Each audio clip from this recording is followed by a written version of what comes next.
سندھ حکومت کے ترجمان مشیر قانون ماحولیات و ساحلی ترقی بیرسٹر مرتضی وہاب کی جانب سے صوبہ سندھ میں کرونا وائرس کی صورتحال سے متعلق ایک اہم ویڈیو بیان جاری کیا گیا ہے۔ بیرسٹر مرتضی وہاب نے اپنے ویڈیو بیان میں کہا ہے کہ کرونا وائرس کے پیش نظر رواں برس مارچ میں سندھ حکومت نے اہم فیصلے کیے۔ فیصلوں پر عمل درآمد میں شہریوں نے حکومت کا بھرپور ساتھ دیا۔ تمام افراد کے تعاون کی وجہ سے سندھ میں کرونا وائرس کیسز کی شرح 1% تک محدود رہی۔ مارچ اپریل کے مہینوں میں حکومت سندھ نے بڑے مشکل فیصلے کیے اور ان فیصلوں کے اوپر ہم شکر گزار ہیں ساری قوم کے، جنہوں نے ان فیصلوں کو ایکسیپٹ کیا، ان فیصلوں کی عمل درآمد میں سندھ حکومت کا ساتھ دیا۔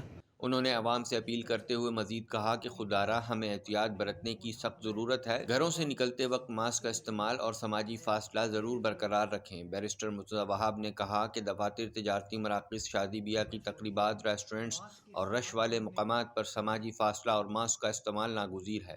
اور حکومت آپ سے بڑی چھوٹی سی چیز مانگ رہی ہے کہ آپ اپنے ڈیلی روٹین میں جب گھر سے باہر نکلیں، کسی اور شخص سے ملیں، تو آپ اس ماسک کو ضروری طور پر پہنیں۔